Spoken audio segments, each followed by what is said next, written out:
tous, j'espère que vous allez tous très bien. On se retrouve aujourd'hui pour une vidéo qui m'a été énormément demandée. C'est une lecture chuchotée et c'est encore une fois un conte. Et c'est le conte de la petite sirène.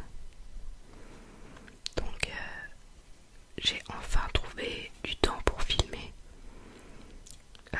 Un petit peu plus de calme aussi. Je vais commencer maintenant parce que c'est une lecture assez longue. Donc j'espère qu'elle vous relaxera parce que c'est quand même le but. Et je vais sans doute faire des petits bruits à côté pour vous détendre en même temps que la lecture, pour qu'il n'y ait pas que du chuchotement. Au large dans la mer, l'eau est bleue comme les pétales du plus beau bleuet et transparente comme le plus pur cristal. Mais elle est si profonde qu'on ne peut y jeter l'ancre et qu'il faudrait mettre l'une sur l'autre bien des tours d'église pour que la dernière émerge à la surface. Tout en bas, les habitants des ondes ont leur demeure. Mais n'allez pas croire qu'il n'y a là que des fonds de sable nus blancs. Non, il épouse les arbres et les plantes les plus étranges, dont les tiges et les feuilles sont si souples qu'elles ondulent au moindre mouvement de l'eau. On dirait qu'elles sont vivantes. Tous les poissons, grands et petits, glissent dans les branches comme ici les oiseaux dans l'air. À l'endroit le plus profond s'élève le château du roi de la mer.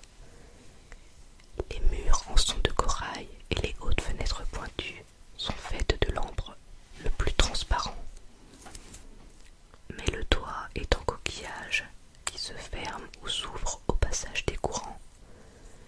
L'effet en est féerique, car dans chaque coquillage il y a des perles brillantes, dont une seule serait un ornement splendide sur la couronne d'une reine. Le roi de la mer était veuf depuis de longues années. Sa vieille maman tenait sa maison. C'était une femme d'esprit, mais fière de sa noblesse, car elle portait 12 huîtres à sa queue, les autres dames de qualité n'ayant droit qu'à 6. Elle méritait du reste de grands éloges, et cela surtout parce qu'elle aimait infiniment les petites princesses de la mer, filles de son fils. Elle était la plus belle de toutes, la peau fine et transparente, tel un pétale de rose blanche, les yeux bleus comme l'océan profond. Mais comme toutes les autres, elle n'avait pas de pieds. Son corps se terminait en queue de poisson. Le château était entouré d'un grand jardin aux arbres rouges et bleus sombres, aux fruits rayonnants comme de l'or. Les fleurs semblaient de feu, car leurs tiges et leurs pétales pourpres ondulaient comme des flammes. Le sol était fait du sable le plus fin, mais bleu comme le soufre en flamme. Surtout, cela planait une étrange lueur bleuâtre. On se serait cru très haut dans l'azur, avec le ciel au-dessus et en dessous de soi, plutôt qu'au fond de la mer. Par temps très calme, on apercevait le soleil comme une fleur de pourpre dont la corolle irradiait des faisceaux de lumière. Chaque princesse avait son carré de jardin où elle pouvait pêcher et planter à son gré. L'une donnait à sa corbeille de fleurs la forme d'une baleine, l'autre préférait qu'elle figurât une sirène. Mais la plus jeune fit la sienne toute ronde comme le soleil et n'y planta que des fleurs éclatantes comme lui. C'était une singulière enfant, silencieuse et réfléchie, tandis que ses sœurs ornaient leur jardinet des objets les plus disparates tombés de navires naufragés. Elle ne voulut en dehors des fleurs rouges comme le soleil de là-haut qu'une statuette de marbre, un charmant jeune garçon taillé dans une pierre d'une blancheur pure et échoué par suite d'un naufrage au fond de la mer.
pensait sûrement pas qu'une adorable petite sirène, là tout en bas, tendait ses fines mains blanches vers la quille du bateau. Vint le temps où l'aînée des princesses eut 15 ans et put monter à la surface de la mer. À son retour, elle avait 1000 choses à raconter, mais le plus grand plaisir, disait-elle, était de s'étendre au clair de lune, sur un banc de sable, par une mer calme, et de voir tout près de la côte la grande ville aux lumières scintillantes, comme des centaines d'étoiles, d'entendre la musique et tout ce vacarme des voitures et des gens, apercevoir tant de tours d'église et de clochers, d'entendre sonner les cloches. Justement parce qu'elle ne pouvait y aller, c'était de cela qu'elle avait le plus grand désir. Oh, comme la plus jeune sœur l'écoutait passionnément, et depuis lors, le soir, lorsqu'elle se tenait près de la fenêtre ouverte et regardait en haut à travers l'eau sombre et bleue, elle pensait à la grande ville et à ses rumeurs, et il lui semblait entendre le son des cloches descendant jusqu'à elle. L'année suivante, il fut permis à la deuxième sœur de monter à la surface et de nager comme elle voudrait. Elle émergea juste au moment du coucher du soleil, et ce spectacle lui parut le plus merveilleux. Tout le ciel semblait d'or, et les nuages, comment décrire leur splendeur?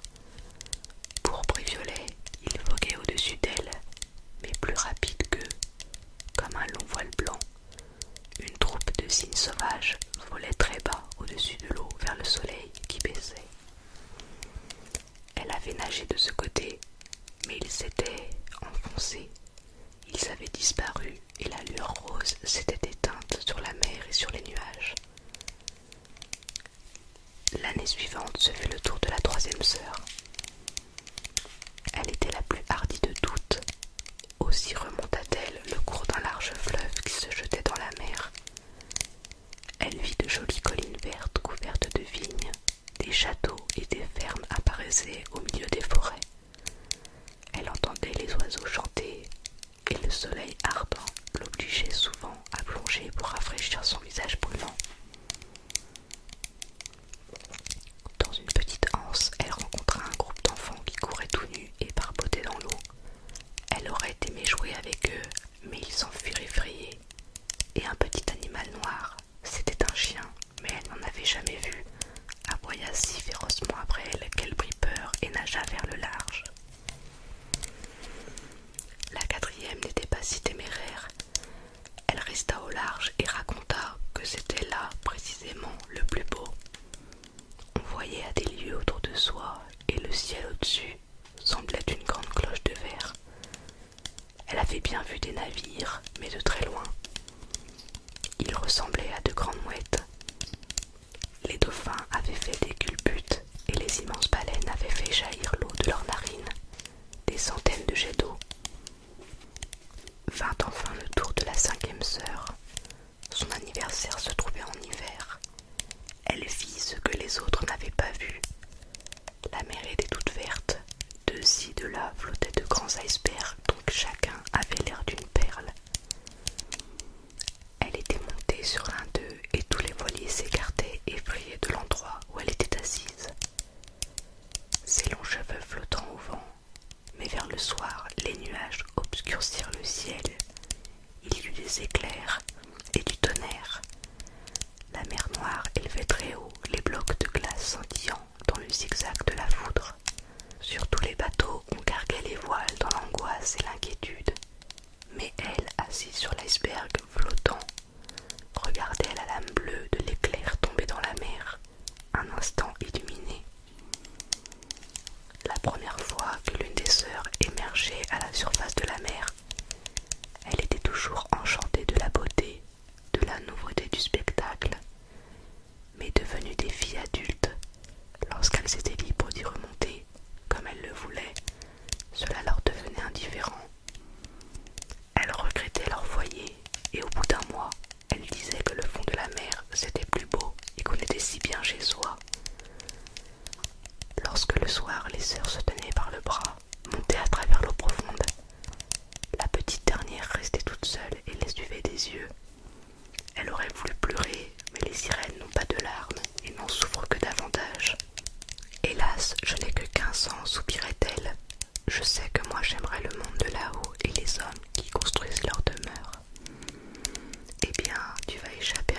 c'était son anniversaire. C'est pourquoi il y avait grande fête. Les marins dansaient sur le pont, et lorsque le jeune prince y apparut, des centaines de fusées montèrent vers le ciel et éclatèrent, en éclairant comme en plein jour. La petite sirène en fut tout effrayée et replongea dans l'eau. Mais elle releva bien vite de nouveau la tête, et il lui parut alors que toutes les étoiles du ciel tombaient sur elle. Jamais elle n'avait vu pareille magie embrasée. De grands soleils flamboyants tournoyaient, des poissons de feu s'élançaient dans l'air bleu, et la mer paisible réfléchissait toutes ses lumières. Sur le navire, il faisait si clair qu'on pouvait voir le moindre cordage, et naturellement les personnes. Que le jeune prince était beau. Il serrait les mains à la ronde, tandis que la musique s'élevait dans la belle nuit. Il se faisait tard, mais la petite sirène ne pouvait détacher ses regards du bateau ni du beau prince. Les lumières colorées s'éteignirent, plus de fusées dans l'air, plus de canons, seulement dans le plus profond de l'eau un sourd grondement. Elle flottait sur l'eau, et les vagues la balançaient, en sorte qu'elle voyait l'intérieur du salon. Le navire prenait de la vitesse, l'une après l'autre on larguait les voiles. La mer devenait houleuse, de gros nuages parurent, des éclairs sillonnèrent au loin le ciel. Il allait faire un temps épouvantable. Alors vite, les matelots replièrent les voiles. Le grand navire roulait dans une course folle sur la mer démontée. Les vagues, en haute montagne noire, déferlèrent sur le grand mât, comme pour l'abattre. Le bateau plongeait comme un cygne entre les lames et s'élevait ensuite sur elle. Les marins, eux, si la petite sirène s'amusait de cette course, semblaient ne pas la goûter. Le navire craquait de toutes parts, les épais cordages ployaient sous les coups. La mer attaquait. Bientôt, le mât se brisa par le milieu comme un simple roseau. Le bateau prit de la bande, l'eau envahit la cale. Alors seulement la petite sirène comprit qu'il y avait danger. Elle devait elle-même se garder des poutres et des épaves tourbillonnant dans l'eau. Un instant, tout fut si noir qu'elle ne vit plus rien, et tout à coup, le temps d'un éclair, elle les aperçut tous sur le pont. Chacun se sauvait comme il le pouvait. C'était le jeune prince qu'elle cherchait du regard, et lorsque le bateau s'entr'ouvrit, elle le vit s'enfoncer dans la mer profonde. Elle en eut d'abord de la joie à la pensée qu'il descendait chez elle, mais ensuite elle se souvint que les hommes ne peuvent vivre dans l'eau et qu'ils ne pourraient atteindre que mort le château de son père. Non, il ne fallait pas qu'il mourût. Elle nagea au milieu des épaves qui pouvaient l'écraser, plongea profondément, puis remonta très haut, au milieu des vagues, et enfin elle approcha le prince. Il n'avait presque plus la force de nager. Ses bras et ses jambes déjà s'immobilisaient. Ses beaux yeux se fermaient. Il serait mort sans la petite sirène. Quand vint le matin, la tempête s'était apaisée. Pas le moindre débris du bateau n'était en vue. Le soleil se leva, rouge et étincelant, et semblant ranimer les joues du prince, mais ses yeux restaient clos. La petite sirène déposa un baiser sur son beau front élevé et repoussa ses cheveux ruisselants.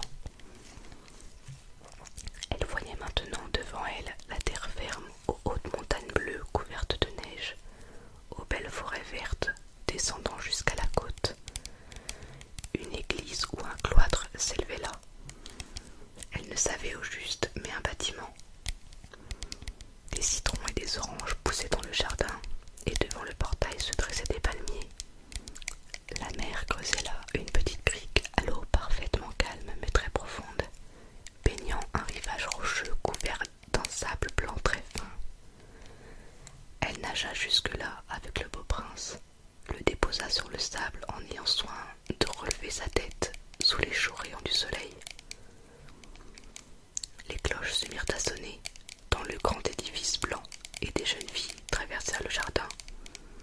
Alors la petite sirène s'éloigna à la nage et se cacha derrière quelques hauts récifs émergeant de l'eau. Elle couvrit d'écume ses cheveux et sa gorge pour passer inaperçue et se mit à observer qui allait venir vers le pauvre prince. Une jeune fille ne tarda pas à s'approcher. Elle eut d'abord grand peur, mais un instant seulement, puis elle courut chercher du monde. La petite sirène vit le prince revenir à lui. Il sourit à tous à la ronde, mais pas à elle. Il ne savait pas qu'elle l'avait sauvé. Elle en eut grande peine, et lorsque le prince eut été porté dans le grand bâtiment, elle plongea désespérée et retourna chez elle au palais de son père. Elle avait toujours été silencieuse et pensive. Elle le devint bien davantage. Ses sœurs lui demandèrent ce qu'elle avait vu là-haut, mais elle ne raconta rien. Bien souvent, le soir et le matin, elle montait jusqu'à la place où elle avait laissé le prince. Elle vit mûrir les fruits du jardin, et elle les vit cueillir. Elle vit la neige fondre sur les hautes montagnes, mais le prince, elle ne le vit pas, et elle retournait chez elle, toujours plus désespérée. À la fin, elle ne tint plus et se confia à l'une de ses sœurs. Aussitôt, les autres furent au courant, mais elle seulement, et 2 ou 3 autres sirènes qui ne le répétèrent qu'à leurs amis les plus intimes. L'une d'elles savait qui était le prince. Elle avait vu aussi la fête à bord. Elle savait d'où il était, où se trouvait son royaume. Viens, petite sœur, dirent les autres princesses. Et s'enlaçant, elles montèrent en une longue chaîne vers la côte où s'élevait le château du prince. Par les vitres claires des hautes fenêtres, on voyait les salons magnifiques où pendaient de riches rideaux de soie et de précieuses portières. Les murs s'ornaient, pour le plaisir des yeux, de grandes peintures. Dans la plus grande salle chantait un jet d'eau jaillissant très haut vers la verrière du plafond. Elle savait maintenant où il habitait, et elle revint souvent le soir et la nuit. Elle s'avançait dans l'eau, bien plus près du rivage qu'aucune de ses sœurs n'avait osé le faire. Oui, elle entra même dans les 3 canals, passant sous le balcon de marbre qui jetait une longue ombre sur l'eau, et là, elle restait à regarder le jeune prince qui se croyait seul au clair de lune. Bien des nuits, lorsque les pêcheurs étaient en mer avec leurs torches, elle les entendit dire du bien du jeune prince. Elle se réjouissait de lui avoir sauvé la vie lorsqu'il roulait à demi-mort dans les vagues. Elle songeait au poids de sa tête sur sa jeune poitrine et de quel fervent baiser elle l'avait couva. Lui ne savait rien de tout cela. Il ne pouvait même pas rêver d'elle. De plus en plus, elle en venait à chérir les humains. De plus en plus, elle désirait pouvoir monter parmi eux. Leur monde, pensait-elle, était bien plus vaste que le sien. Ne pouvaient-ils pas, sur leur bateau, sillonner les mers, escalader les montagnes bien au-dessus des nuages, et les pays qu'ils possédaient ne s'étendaient-ils pas en forêts et champs bien au-delà de ce que ses yeux pouvaient saisir? Elle voulait savoir tant de choses pour lesquelles ses sœurs n'avaient pas toujours de réponse. C'est pourquoi elle interrogea sa vieille grand-mère. Bien informée sur le monde d'en haut, comme elle l'appelait fort justement les pays au-dessus de la mer. Si les hommes ne se noient pas, demanda la petite sirène, peuvent-ils vivre toujours et ne meurent-ils pas comme nous autres ici au fond de la mer? Si, dit la vieille, il leur faut mourir aussi, et la durée de leur vie est même plus courte que la nôtre. Nous pouvons atteindre 300 ans, mais lorsque nous cessons d'exister ici, nous devenons écume sur les flots, sans même une tombe parmi ceux que nous aimons. Nous n'avons pas d'âme immortelle, nous ne reprenons jamais vie, pareil au roseau vert qui, une fois coupé, ne reverdit jamais. Les hommes, au contraire, ont une âme qui vit éternellement, qui vit lorsque leur corps est retourné en poussière. Elle s'élève dans l'air limpide jusqu'aux étoiles scintillantes. De même que nous émergeons de la mer pour voir les pays des hommes,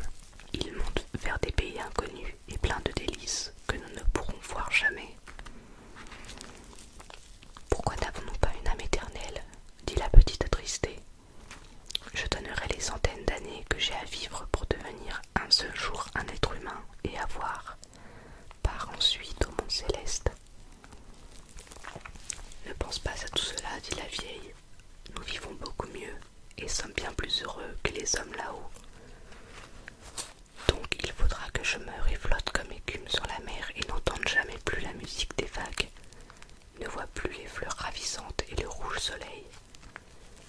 Ne puis-je rien faire pour gagner une vie éternelle?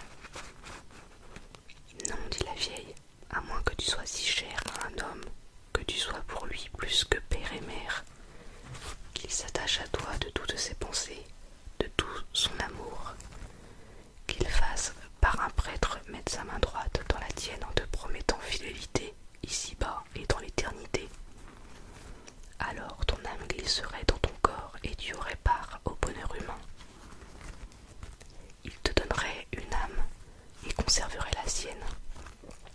Mais cela ne peut jamais arriver. Ce qui est ravissant ici dans la mer, ta queue de poisson, ils la trouvent très laide là-haut, sur la terre. Ils n'y entendent rien. Pour être beau, il leur faut avoir de grossières colonnes qu'ils appellent des jambes. La petite sirène soupira et considéra sa queue de poisson avec désespoir. Allons, un peu de gaieté, dit la vieille. Nous avons 300 ans pour sauter et danser. C'est un bon laps de temps. Ce soir, il y a un bal à la cour. Il sera toujours temps de sombrer dans le néant. Ce bal fut, il est vrai, splendide, comme on n'en peut jamais voir sur la terre. Les murs et le plafond dans la grande salle étaient d'un verre épais mais clair. Plusieurs centaines de coquilles roses et verts pris étaient rangées de chaque côté et jetaient une intense clarté de feu bleu qui illuminait toute la salle et brillait à travers les murs, de sorte que la mer au dehors en était toute illuminée. Les poissons innombrables, grands et petits, nageaient contre les murs de verre, luisant d'écailles pourpres ou étincelant comme l'argent et l'or. Au travers de la salle coulait un large fleuve, sur lequel dansaient tritons et sirènes au son de leur propre chant délicieux. La voix de la petite sirène était la plus jolie de toutes. On l'applaudissait et son cœur en fut un instant éclairé de joie, car elle savait qu'elle avait la plus belle voix sur terre et sous l'onde. Mais très vite, elle se reprit à penser au monde au-dessus d'elle. Elle ne pouvait pas oublier le beau prince, ni son propre chagrin de ne pas avoir comme lui une amie mortelle. C'est pourquoi elle se glissa hors du château de son père, et tandis que là, tout était chant et gaieté, elle s'assit désespérée dans son petit jardin. Soudain, elle entendit le son d'un corps venant vers elle à travers l'eau.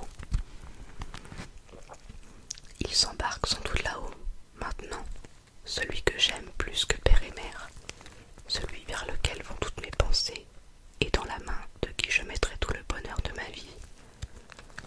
J'oserai tout pour les gagner, lui et une amie mortelle. Pendant que mes sœurs dansent dans le château de mon père, j'irai chez la sorcière Marine. Elle m'a toujours fait si peur, mais peut-être pourra-t-elle me conseiller et m'aider. Alors la petite sirène sortit de son jardin et nagea vers les tourbillons mugissants derrière lesquels habitait la sorcière. Elle n'avait jamais été de ce côté, où ne poussait aucune fleur, aucune herbe marine. Il n'y avait là rien qu'un fond de sable gris et nu, s'étendant jusqu'au gouffre. L'eau y bruissait comme une roue de moulin, tourbillonnait et arrachait tout ce qu'elle pouvait atteindre et l'entraînait vers les abîmes. Il fallait à la petite traverser tous ces terribles tourbillons pour arriver au quartier où habitait la sorcière. Et sur un long trajet, il fallait passer au-dessus de vases chaudes et bouillonnantes que la sorcière appelait sa tourbière. Au-delà s'élevait sa maison, au milieu d'une étrange forêt. Les arbres et les buissons étaient des polypes, mi-animaux, mi-plantes. Ils avaient l'air de serpents, aux centaines de têtes sorties de terre. Toutes les branches étaient des bras longs et visqueux, aux doigts souples comme des vers, et leurs anneaux remuaient de la racine à la pointe. Ils s'enroulaient autour de tout ce qu'ils pouvaient saisir dans la mer et ne lâchaient jamais prise. Debout dans la forêt, la petite sirène s'arrêta tout effrayée. Son cœur battait d'angoisse, et elle fut sur le point de s'en retourner. Mais elle pensa au prince, à l'âme humaine, et elle reprit courage.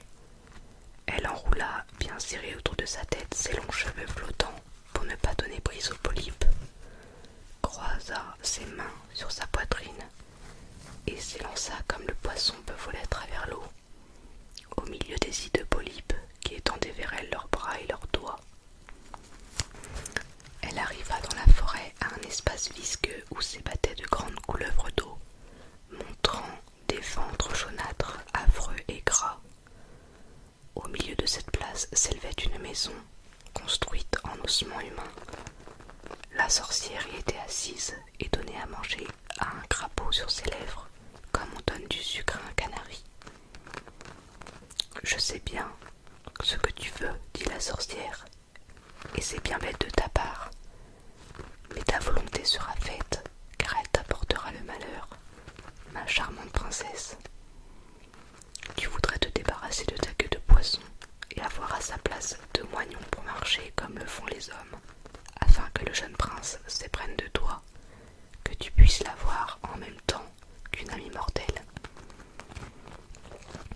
À cet instant, la sorcière éclata d'un rire si bruyant et si hideux que le crapaud et les couleuvres tombèrent à terre et grouillèrent.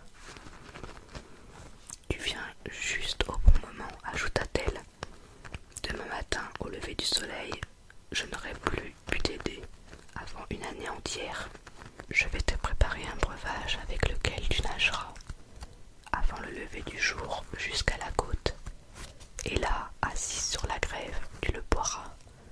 Alors ta queue se divisera et se rétrécira jusqu'à devenir ce que les hommes appellent 2 jolies jambes.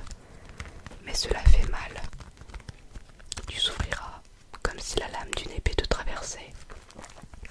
Tous en te voyant diront que tu es la plus ravissante enfant des hommes qu'ils n'aient jamais vue.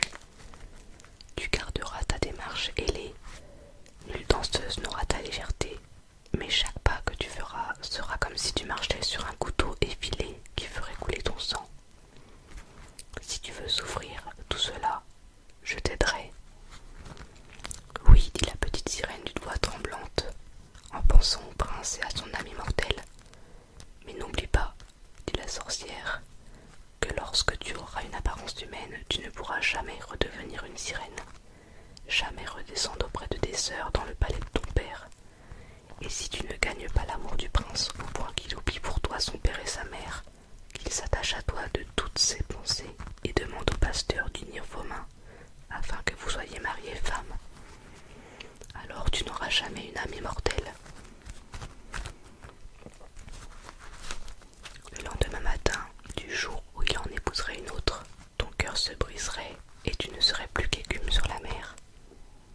Je le veux, dit la petite sirène, pâle comme une morte. Mais moi, il faut aussi me payer, dit la sorcière, et ce n'est pas peu de choses que je te demande. Tu as la plus jolie voix de toutes ici-bas, et tu crois sans doute, grâce à elle, ensorceler ton prince. Mais cette fois, il faut me la donner. Le meilleur de ce que tu possèdes, il me le faut pour mon précieux breuvage. Moi j'y mets mon sang, afin qu'il soit coupant, comme une lame à 2 tranchants. Mais si tu prends ma voix, dit la petite sirène, que me restera-t-il? Ta forme ravissante, ta démarche ailée et le langage de tes yeux, c'est assez pour séduire un cœur. Allons, as-tu déjà perdu courage? Tends ta jolie langue afin que je la coupe pour me payer et je te donnerai le philtre tout-puissant. Qu'il en soit ainsi, dit la petite sirène, et la sorcière mit son chaudron sur le feu pour faire cuire la drogue magique. La propreté est une bonne chose, dit-elle en recueillant le chaudron avec les couleuvres dont elle avait fait un nœud. Elle s'égratigna le sein et laissa couler son sang épais et noir. La vapeur s'élevait en silhouette étrange, terrifiante. À chaque instant, la sorcière jetait quelque chose dans le chaudron et la mixture se mit à bouillir. On eût cru entendre pleurer un crocodile. Enfin, le filtre fut à point. Il était clair comme l'eau la plus pure. Voilà, dit la sorcière, et elle coupa la langue de la petite sirène. Muette, elle ne pourra jamais plus ni chanter, ni parler.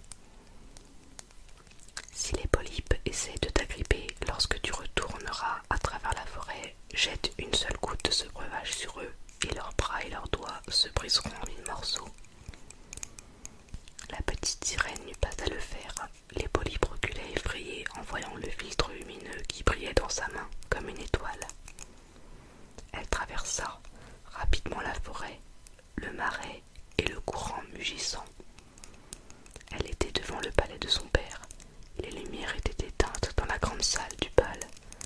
Tout le monde dormait sûrement, et elle n'osa pas aller auprès des siens, maintenant qu'elle était muette, et allait les quitter pour toujours. Il lui sembla que son cœur se brisait de chagrin. Elle se glissa dans le jardin, cueillit une fleur du parterre de chacune de ses sœurs, envoya de ses doigts 1000 baisers au palais, et monta à travers l'eau sombre et bleue de la mer. Le soleil n'était pas encore levé lorsqu'elle vit le palais du prince et gravit les degrés du magnifique escalier de marbre. La lune brillait merveilleusement claire. La petite sirène but l'âpre et brûlante mixture. Ce fut comme si une épée à 2 tranchants fendait son tendre corps. Elle s'évanouit et resta étendue comme morte. Lorsque le soleil resplendit au-dessus des flots, elle revint à elle et ressentit une douleur aiguë. Mais devant elle debout se tenait le jeune prince, ses yeux noirs fixés si intensément sur elle qu'elle en baissa les siens et vit qu'à la place de sa queue de poisson disparue, elle avait les plus jolies jambes blanches qu'une jeune fille put avoir. Et comme elle était tout à fait nue, elle s'enveloppa dans sa longue chevelure. Le prince demanda qui elle était, comment elle était venue là, et elle leva vers lui doucement mais tristement ses grands yeux bleus, puisqu'elle ne pouvait parler. Alors il la prit par la main et la conduisit au palais. À chaque pas, comme la sorcière l'en avait prévenu, il lui semblait marcher sur des aiguilles pointues et des couteaux aiguisés. Mais elle supportait son mal. Sa main dans la main du prince, elle montait aussi légère qu'une bulle, et lui-même et tous les assistants s'émerveillèrent de sa démarche gracieuse et ondulante. On lui fit revêtir les plus précieux vêtements de soie et de mousseline. Elle était au château la plus belle, mais elle restait muette. Des esclaves ravissantes, parées de soie et d'or, venaient chanter devant le prince et ses royaux parents. L'une d'elles avait une voix plus belle encore que les autres. Le prince l'applaudissait et lui souriait. Alors une tristesse envahit la petite sirène. Elle savait qu'elle-même aurait chanté encore plus merveilleusement, et elle pensait « Oh, si seulement il savait que pour rester près de lui, j'ai renoncé à ma voix à tout jamais. » Puis les esclaves commencèrent à exécuter au son d'une musique admirable des danses légères et gracieuses. Alors la petite sirène, élevant ses beaux bras blancs, se dressa sur la pointe des pieds et dansa avec plus de grâce qu'aucune autre. Chaque mouvement révélait davantage le charme de tout son être et ses yeux s'adressaient au cœur plus profondément que le chant des esclaves. Tous en étaient enchantés et surtout le prince qui l'appelait sa petite enfant trouvée. Elle continuait à danser et danser, mais chaque fois que son pied touchait le sol, c'était comme si elle avait marché sur des couteaux aiguisés. Le prince voulut la voir toujours auprès de lui. Il lui permit de dormir devant sa porte sur un coussin de velours. Il lui fit faire un habit d'homme pour qu'elle pût le suivre à cheval. Il chevauchait à travers les bois embaumés où les branches vertes lui battaient les épaules et les petits oiseaux chantaient dans le frais feuillage. Elle grimpa avec le prince sur les hautes montagnes, et quand ses pieds si délicats saignaient et que les autres s'en apercevaient, elle riait et le suivait là-haut, d'où il admirait les nuages défilant au-dessous d'eux comme un vol d'oiseaux migrateurs partant vers des cieux lointains. La nuit au château du prince, lorsque les autres dormaient, elle sortait sur le large escalier de marbre, et debout dans l'eau froide, elle rafraîchissait ses pieds brûlants. Et puis elle pensait aux siens, en bas, au fond de la mer. Une nuit, elle vit ses sœurs qui nageaient enlacées. Elle chantait tristement et elle leur fit signe. Ses sœurs la reconnurent et lui dirent combien elle avait fait de la peine à tous. Depuis lors, elles lui rendirent visite chaque soir. Une fois même, la petite sirène aperçut sur loin sa vieille grand-mère qui depuis bien des années n'était montée à travers la mer, et même le roi, son père, avec sa couronne sur la tête. Tous deux lui tentaient le bras, mais n'osaient s'approcher autant que ses sœurs. De jour en jour, elle devenait plus chère au prince. Il l'aimait comme on aime un gentil enfant, tendrement chéri, mais en faire une reine, il n'en avait pas la moindre idée, et c'est sa femme qu'il fallait qu'elle devînt, sinon elle n'aurait jamais une amie mortelle. Et au matin qui suivait le jour de ses noces, elle ne serait plus qu'écume sur la mer. Ne m'aimes-tu pas mieux que toutes les autres, semblaient dire les yeux de la petite sirène quand il la prenait dans ses bras et baisait son beau front. Oui, tu m'es la plus chère, disait le prince, car ton cœur est le meilleur. Tu m'es la plus dévouée et tu ressembles à une jeune fille une fois aperçue, mais que je ne retrouverai sans doute jamais. J'étais sur un vaisseau qui fit naufrage. Les vagues me jetèrent sur la côte près d'un temple desservi par quelques jeunes filles. La plus jeune me trouva sur le rivage et me sauva la vie. Je ne l'ai vue que 2 fois, et elle est la seule que j'eusse pu aimer d'amour en ce monde. Mais toi, tu lui ressembles. Tu effaces presque son image dans mon âme, puisqu'elle appartient au temple. C'est ma bonne étoile qui t'a envoyé à moi. Nous ne nous quitterons jamais. Hélas, il ne sait pas que c'est moi qui ai sauvé sa vie, pensa la petite sirène. Je l'ai porté sur les flots, jusqu'à la forêt près de laquelle s'élève le temple. Puis je me cachai derrière l'écume et regardai si personne ne viendrait. J'ai vu la belle jeune fille qui l'aime plus que moi. La petite sirène poussa un profond soupir. Pleurer, elle ne le pouvait pas. La jeune fille appartient au lieu saint. Elle n'en sortira jamais pour retourner dans le monde. Ils ne se rencontreront plus. Moi, je suis chez lui. Je le vois tous les jours. Je le soignerai. Je l'adorerai. Je lui dévouerai ma vie. Mais voilà qu'on commence à murmurer que le prince va se marier, qu'il épouse la ravissante jeune fille du roi voisin, que c'est pour cela qu'il arme un vaisseau magnifique. On dit que le prince va voyager pour voir les états du roi voisin, mais c'est plutôt pour voir la fille du roi voisin, et une grande suite l'accompagnera. Mais la petite sirène secoue la tête et rit. Elle connaît les pensées du prince bien mieux que tous les autres. Je dois partir en voyage, lui avait-il dit. Je dois voir la belle princesse. Mes parents l'exigent. Mais m'obliger à la ramener ici, en faire mon épouse, cela, ils n'y réussiront pas. Je ne peux pas l'aimer d'amour. Elle ne ressemble pas comme toi à la belle jeune fille du temple. Si je devais un jour choisir une épouse, ce serait plutôt toi, mon enfant trouvé qui ne dit rien, mais dont les yeux parlent. Et il baisait ses lèvres rouges, jouait avec ses longs cheveux et posait sa tête sur son cœur, qui se mettait à rêver de bonheur humain et d'une âme immortelle. Toi, tu n'as sûrement pas peur de la mer, ma petite muette chérie, lui dit-il, lorsqu'ils montèrent à bord du vaisseau qui devait les conduire dans le pays du roi voisin. Il lui parlait de la mer tempétueuse et de la mer calme, des étranges poissons, des grandes profondeurs et de ce que les plongeurs y avaient vu. Elle souriait de ce qu'il racontait, ne connaissait-elle pas mieux que quiconque le fond de l'océan? Dans la nuit, au clair de lune, alors que tous dormaient à bord, sauf le marin au gouvernail, debout près du bastingage, elle scrutait l'eau limpide. Il y semblait voir le château de son père, et dans les combles, sa vieille grand-mère, couronne d'argent sur la tête, cherchant des yeux à travers les courants de quilles du bateau.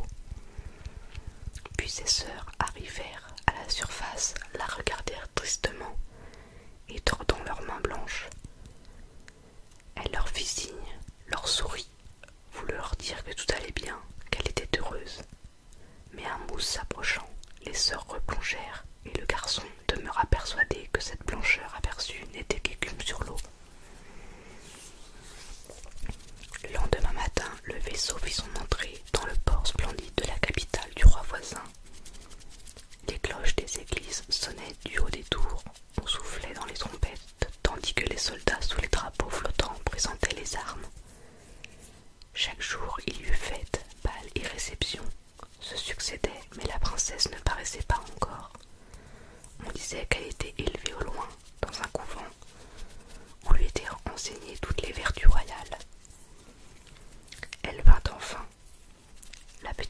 sirène était fort impatiente de juger de sa beauté.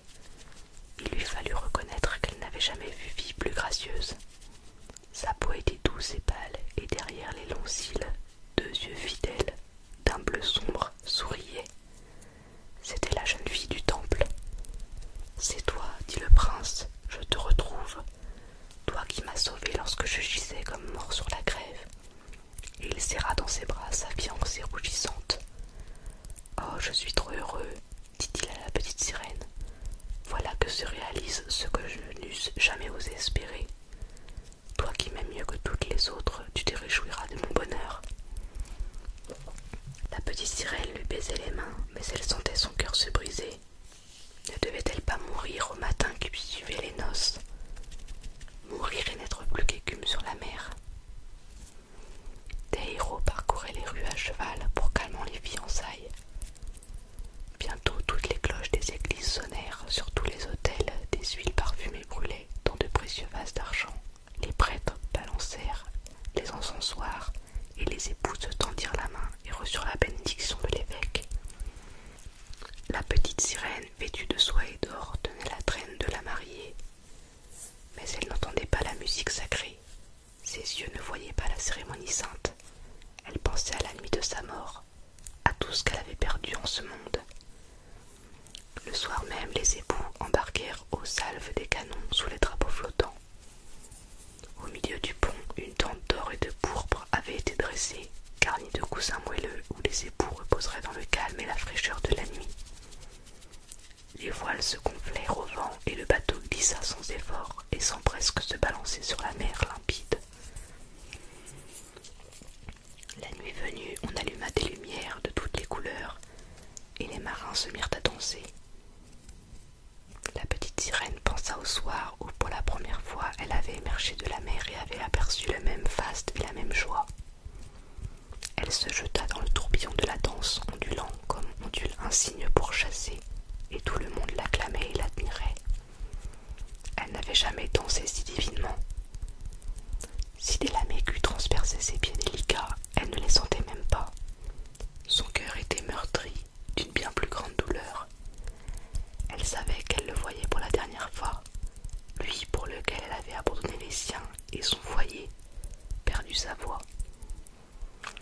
Exquise et souffert chaque jour d'indicibles tourments, sans qu'il en eût connaissance. C'était la dernière nuit où elle respirait la même air que lui, la dernière fois qu'elle pouvait admirer cette mer profonde, ce ciel plein d'étoiles. La nuit éternelle, sans pensée et sans rêve, l'attendait, elle qui n'avait pas d'âme et n'en pouvait espérer. Sur le navire, tout fut plaisir et réjouissance, jusque bien avant dans la nuit. Elle dansait et riait, mais la pensée de la mort était dans son cœur. Le prince embrassait son exquise épouse qui caressait les cheveux noirs de son époux. Puis, la tenant à son bras, il l'amena se reposer sous la tente splendide. Alors tout fut silence et calme sur le navire. Seul veillait l'homme à la barre. La petite sirène appuya ses bras sur le bastingage et chercha à l'orient la première lueur rose de l'aurore, le premier rayon du soleil qui allait la tuer. Soudain, elle vit ses sœurs apparaître au-dessus de la mer. Elles étaient pâles comme elle-même. Leurs longs cheveux ne flottaient plus au vent. On les avait coupés. Nous les avons sacrifiés chez la sorcière pour qu'elle nous aide, pour que tu ne meurs pas cette nuit. Elle nous a donné un couteau. Le voici. Regarde comme il est aiguisé. Avant que le jour ne se lève, il faut que tu le plonges dans le cœur du prince. Et lorsque son sang tout chaud tombera sur tes pieds, ils se réuniront en une queue de poisson et tu redeviendras sirène. Tu pourras redescendre sous l'eau jusque chez nous et vivre 300 ans avant de devenir un peu d'écume salée. Hâte-toi, l'un de vous deux doit mourir avant l'aurore. Notre vieille grand-mère a tant de chagrin qu'elle a comme nous laissé couper ses cheveux blancs par les ciseaux de la sorcière. Tue le prince et reviens-nous. Hâte-toi. Ne vois-tu pas déjà cette traînée rose à l'horizon? Dans quelques minutes, le soleil se lèvera et il te faudra mourir. Un soupir étrange monta à leurs lèvres et elles s'enfoncèrent dans les vagues. La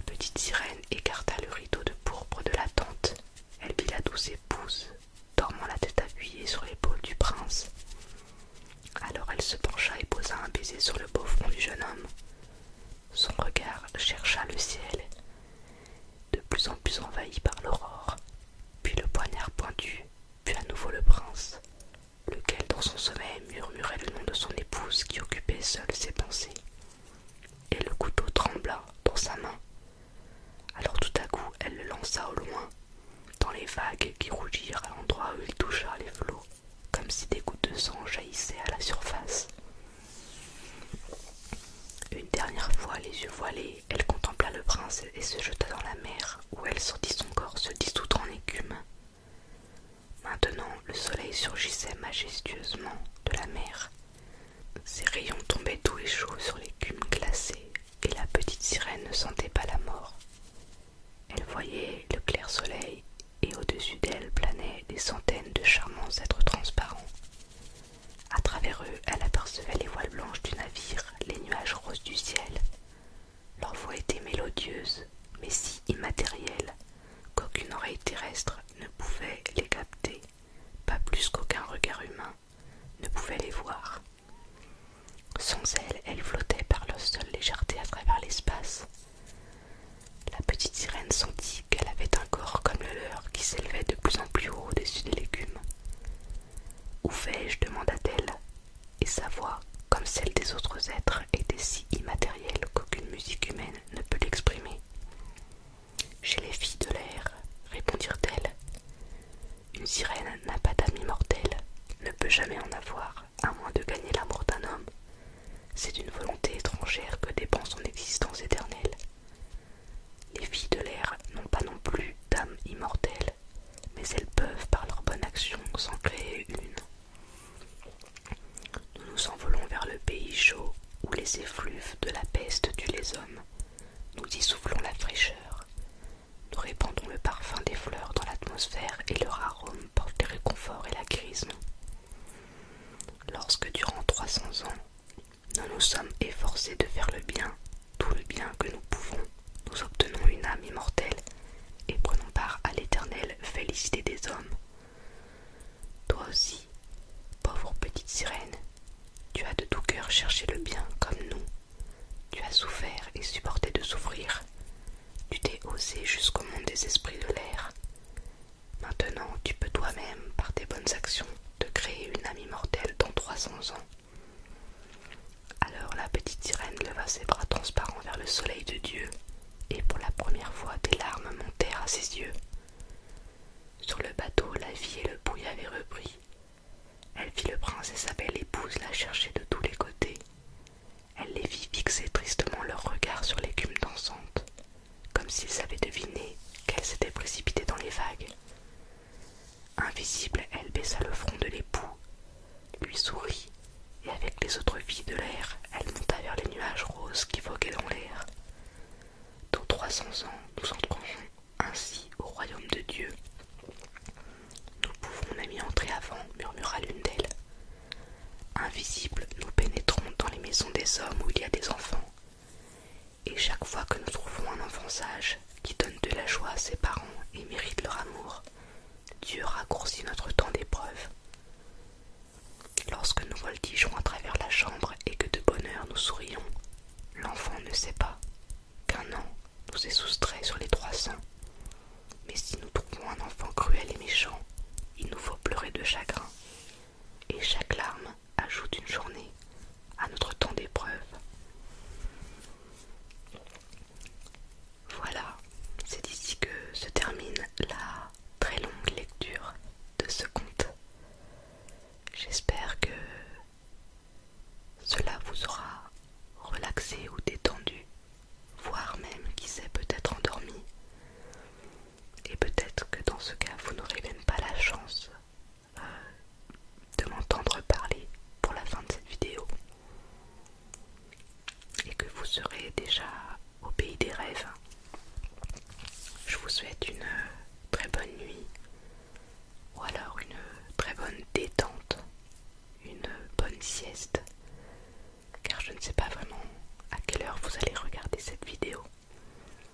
J'espère qu'elle vous plaira.